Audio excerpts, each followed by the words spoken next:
दरख्त को पानी देकर सरजू ने दिखाया कमाल।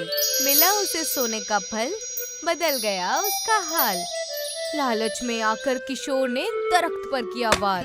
सीखा उसने सबक बड़ा, बुरा होता है लालच का बर्ताव।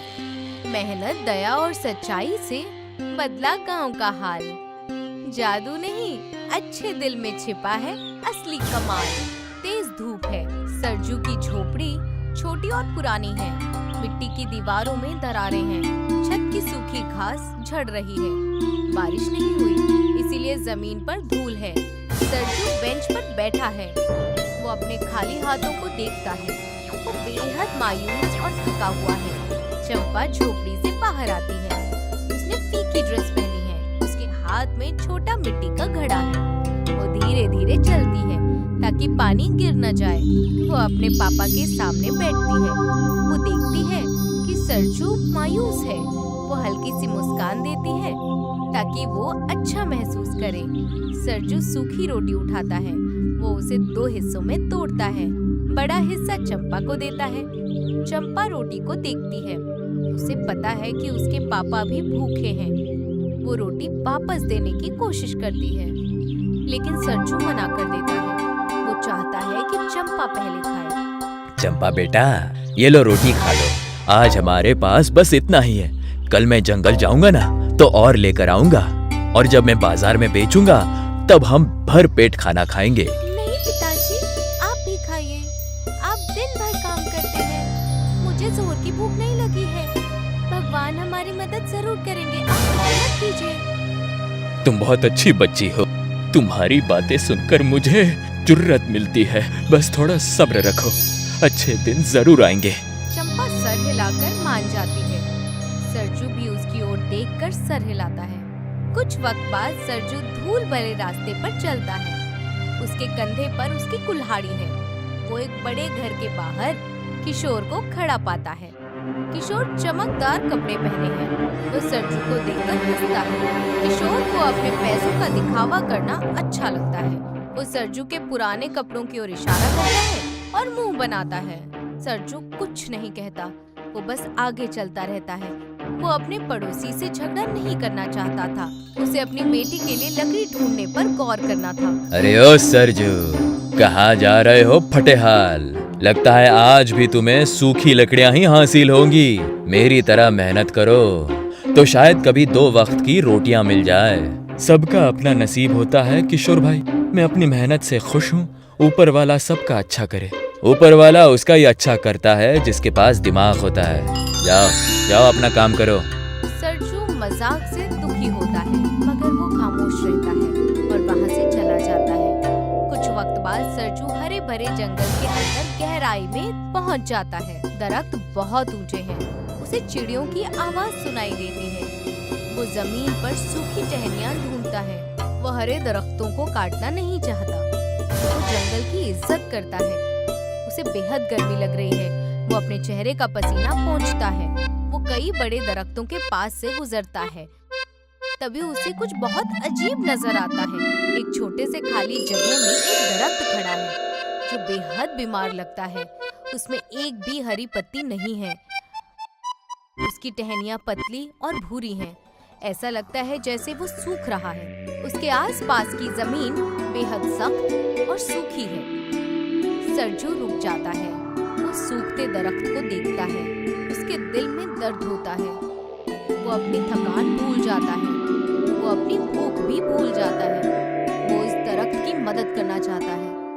वो दरख्त की छाल को छूता है। छाल बहुत गर्म लगती है।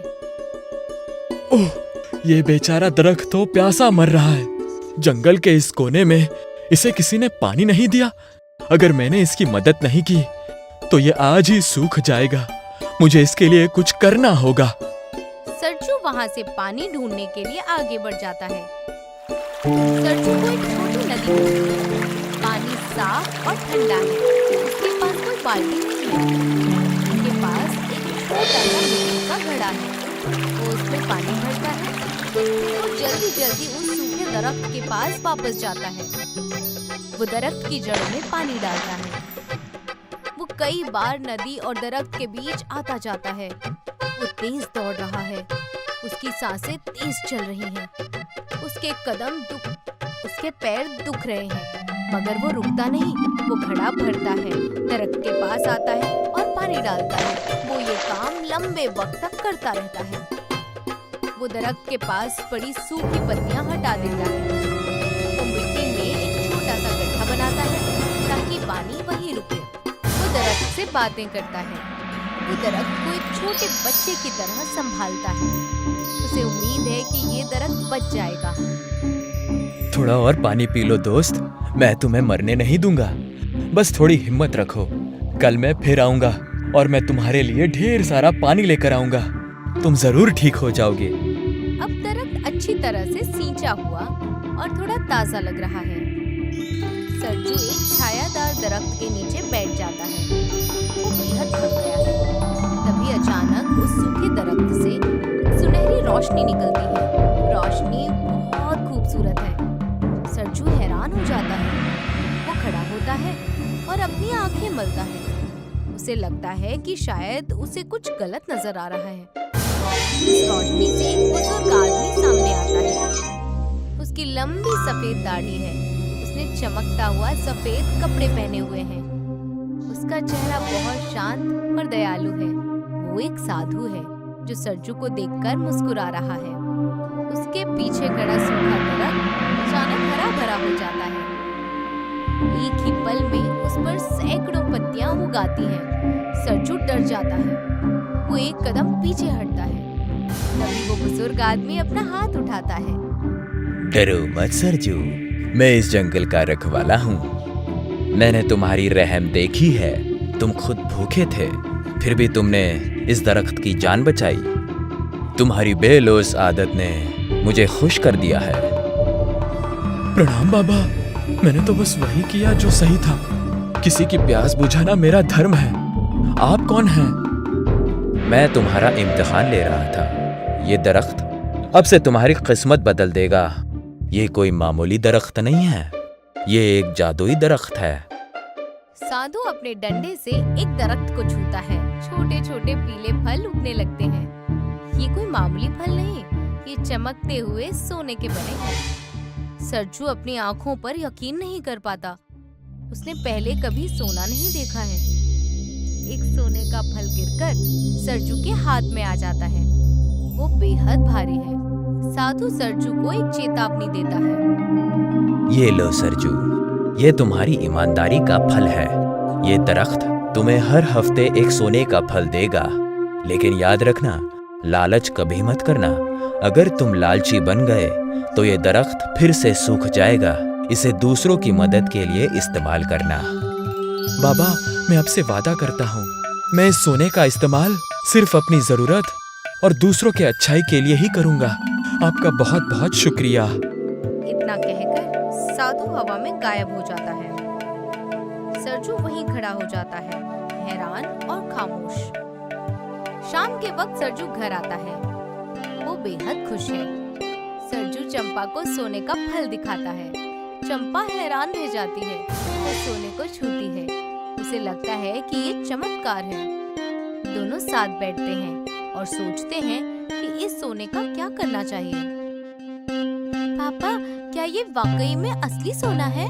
अब हमें कभी भूखा नहीं रहना पड़ेगा। हम अपनी छत ठीक करेंगे और नए कपड़े भी लाएंगे। हाँ बेटा, लेकिन बाबा ने कहा है कि हमें लालच नहीं करना है। हम उतना ही लेंगे जितने की हमें जरूरत है। बाकी हम कस्बे के गरीब लोगों में बांट देंगे। चंपा हाँ में सर हिलाती है। यही पर दिन खत्म हो जाता है। अगले दिन सरजू बाजार जाता है। वो सोने का एक छोटा सा टुकड़ा बेचता है। उसे बहुत सारे पैसे मिल जाते हैं। वो चावल और दाल के बोरे खरीदता है। वो ताजे फल सब्जियां भी लेता है। घर लौटते वक्त वो गांव के गरीब लोगों के घरों पर रुकता है। वो उन्हें खाना और कुछ सिक्के देता है। काका, ये लीजिए थोड़े पैसे और राशन। अब आपको भूखा नहीं रहना पड़ेगा।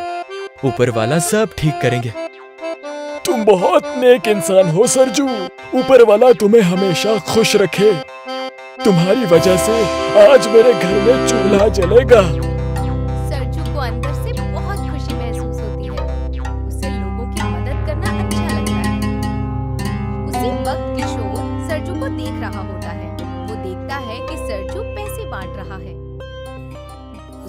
बहुत जलन होती है। वो सोचता है कि ये गरीब आदमी इतना अमीर कैसे बन गया। उसे लगता है कि सरजू को वो खजाना मिल गया है। वो इसका राज जानना चाहता है। ये सरजू तो रातों रात रईस बन गया। जरूर इसके पास कोई खजाना है, मुझे पता लगाना होगा। वो गुस्से में अपना सर हिलाता है। रात को सरजू अपने घर से बाहर निकलता है। उसके हाथ में एक पुराना थैला है। वो चारों ओर देखता है, कहीं कोई उसे देख तो नहीं रहा। जब उसे यकीन हो जाता है कि कोई नहीं देख रहा, तो वो आगे बढ़ जाता है। लेकिन दरख्त के पीछे किशोर छिपा होता है। वो चुपचाप सरजू के पीछे चल पड़ता है। सरजू उस जादुई दरख्त के पास पहुंचता है। उसे ये पता नहीं होता कि किशोर उसका पीछा कर रहा है। वो दरख्त के पास रुकता है और उसे 2 बार हल्के से थपथपाता है। कुछ ही वक्त में एक सोने का फल जमीन पर गिरता है। सरजू उसे उठाकर अपने थैले में रखता है और वहां से चला जाता है। किशोर ये सब देख लेता है। उसकी आंखें लालच से चमक उठती हैं। ओह, ये क्या? ये तो सोने का दरख्त है। मैं इसे चुरा लूंगा और सबसे रईस आदमी बन जाऊंगा। ये कहकर वो कुछ वक्त तक सोचता है। अब मैं इस दरख्त को काट कर सारा सोना निकाल लूंगा। फिर मुझे किसी के सामने हाथ नहीं फैलाना पड़ेगा। ये सारा सोना मेरा है। वो नियमों की परवाह नहीं करता। वो सिर्फ रईस बनना चाहता है। और अगली रात किशोर कुल्हाड़ी लेकर दरख्त के पास आता है। वो कुल्हाड़ी को ऊपर उठाता है और पूरी ताकत से दरख्त पर वार करता है, मगर दरख्त नहीं टूटता, बल्कि वो हिलने लगता है। आसमान में तेज गर्ज सुनाई देती है। सोने के फल काले पत्थरों में तब्दील हो जाते हैं। तभी सरजू दौड़ता हुआ वहां पहुंचता है और किशोर को कुल्हाड़ी के साथ देखता है। वो दरख्त को हिलते हुए देखता है। दरख्त की डालियां सांपों की तरह हिलने लगती हैं। वो किशोर को पूरी तरह से जकड़ लेती हैं।